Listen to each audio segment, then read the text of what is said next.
And a warm welcome to Dr. Mark Burns to India and to Telangana. Um, and I also want to give my greetings to Dr. J. Chowdhury Garu and Mr. Seshadri Vangala, Mr. Gazanfar Ali, Solomon Gattu, all other colleagues from USGCI, and also all the industrialists, businessmen, the startup entrepreneurs who are there in the room today. A warm welcome to all of you. So, I'm just going to talk about a perspective of India-US in healthcare. So, India-US relationships have a very, very long history when it comes to healthcare. But it is actually in the year 2000 when then President Mr. Bill Clinton has visited India, and that's when it has taken a faster strides in the India-US healthcare kind of relationships. And the whole world is closely watching, it was closely watching the US elections. And today we have seen that Mr. Donald J. Trump 2.0 in action. He's more self-confident now, and he's more self-assured, and he's more impulsive than what he was 8 years ago. I think his decision making is super quick, and we all have been watching on many global issues. So, before I get onto the slides, move to the next slide, please. Yeah. So, why healthcare has been chosen as one of the sectors to talk? Because healthcare is definitely a fundamental pillar of economic growth, economic stability, resilience, and also the well-being of human beings. So we have seen how healthcare can impact or shatter the entire global economy during COVID-19, right? We have seen that healthcare, if health is well, then everything else is well. Okay, so that's the reason we thought in USGCI, one of the key focus areas for us to address now is healthcare. And that brings me to this particular topic. Next slide, please. Yeah. So while you all see this slide, I want to leave a thought with you. Today, the healthcare is being transformed or revolutionized by 3 Bs. Okay, the first B is biology. So there's a lot of innovations, there's a lot of discoveries, there's a lot of research happening on your genetic makeup. So this is going to transform the way the diagnostics is, the way you are actually treating a disease. There's a lot of stem cell research. So the first B is biology, that is actually transforming the healthcare landscape across the globe. The second B is quite interesting. It is actually revolutionizing every sector. The second B is bytes. So why I am saying bytes? If you look at the computing capacity in the world, in the last 3 decades, what has really changed? Why we are able to use our mobile phones with ease? How are we able to bank online? You are able to chat online. You are able to marry online these days. How is it happening? So this is happening because of the bytes, the computing power. Even the AI that we are speaking about, the artificial intelligence, is because of bytes. What do I mean by bytes? How many of you here in the room have seen floppy disks? Most of you. So I think we all are friends, we all have same generation then. Okay, so the floppy disks, how much data a floppy disk used to hold? Some kilobytes, right? Or maybe 1 megabyte or 1.6 megabyte. I also don't remember. It was 540 kilobyte. I'm sorry, it's my ignorance. That's the reason I became a doctor and not an engineer. So, yes, 540 kilobytes. We saw that as the first byte storage, right? Then what is the next that you have seen? You have seen a CD-ROM. I think it is 700 MB. Because I remember it because I used to store a lot of songs, movies on a 700 MB CD-ROM. Then we have seen an DVD disc, Blu-ray disc, which faded away very quickly, pen drives. Now you have the lot of drives available, but now we are talking about cloud. So storage today is not a constraint, storage is elastic. So how much ever storage you want, you have it. So what is it doing? The storage is actually transforming the way the data is stored. So once the data is stored in, I don't know what is after terabyte, gigabytes, and I don't know. After gigabyte, terabyte, I think there is no limit to the data storage.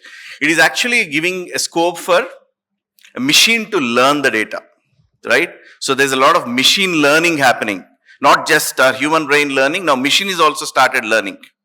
So what is coming out of that machine learning? The machine is learning, so it is also developing intelligence. So that is the artificial intelligence. So earlier our human brain was learning, but today the machine is learning and it is actually helping you. That is transformed every sector, and healthcare is not an exception. So the machine learning is the second aspect. The third aspect of B is bandwidth. So there is a huge inter-country business opportunities that are rising because of bandwidths today. So when I say bandwidths, you are able to connect to the remote villages, you are able to connect to US, you are able to connect to UK. So how is it translating? It is translating to these things. The first thing is the pharmaceutical industry. So the Indian pharmaceutical companies supply a substantial proportion of drugs for the US residents. So if I put it in numbers, so 4 out of every 10 prescriptions that are actually dispensed in US are manufactured in India. And that's a significant number. Then similarly, 47% of all the generics that are being sold in US are again manufactured in India. 47%. So almost half of the drug supplies in the generic segment are supplied from India. And out of the top 10 therapy areas of US, about 7 of them are kind of, the market leaders are Indian pharma supplies. So these are some of the areas. Top 5 are hypertension, mental health, the lipid regulators, the nervous system disorders, and anti-ulcerants. So these 5 constitute almost 80% of these top 5 medications are being manufactured in India. How many of you are from the pharma industry in this group? I think, yes. Hello. So Dr. Mark Burns, Hyderabad has been a hub for pharma. Not people know it for technology, but pharma is also one of the areas where Hyderabad is contributing significantly. So then you see, if you can go back to the slides, please. So as the slide comes up, I want to talk about the next area, which is digital health and AI. So there have been significant partnerships happening in digital health and AI between India and US.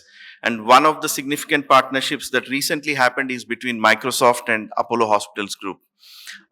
So this is actually one of a significant partnership, I say, because the data that is available on our servers across India and across the globe, the healthcare data now is actually put into action for an artificial intelligence to get developed. So this is one is the AI roadmap.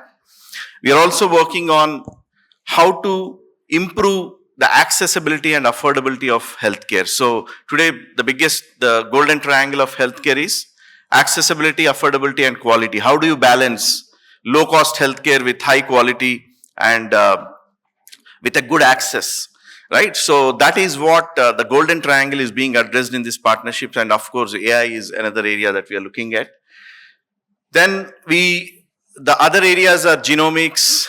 We have the Center for Cellular and Molecular Biology in Hyderabad, which is a very premium institute for biological and microbiological biological research. So there's potential for huge partnerships there. And then finally, what is the future looks like? Possibly, what are the areas I think Trump 2.0 administration should focus on the partnerships? One is private investments. So there are significant investments. Most of the GCCs, the Global Capability Centers of US are in Hyderabad. In India, but significantly in Hyderabad. Microsoft, Google, Amazon, you name the top firms in US, they have GCCs here. So we seek more private investments, particularly in the startups, because Hyderabad is also, the Telangana as a state is also evolving as a startup hub of India. So Karnataka and Telangana lead the way in startups. So there's a huge potential. The second is traditional medicines. India is known for its holistic capabilities of medicine, Ayurveda, Siddha, Unani. So you have homeopathy. So, and you have a lot of medical practitioners who are thoroughly trained on it. And we have proven scientific results. Earlier, there was no evidence available for the use of these medicines. Now, I think there is significant clinical studies available. Then, obviously, there is joint research program and global workforce development capabilities between the nations. So, broadly, for the time given, I think this is where I would like to end. But I think I'll be available for a discussion offline, maybe over a tea. And if there are any questions, I'll be happy to take one or two of them before I close. Suresh, do you have a towards the ending? Thank you. Thank you. Thank you very much for your attention. Thank you.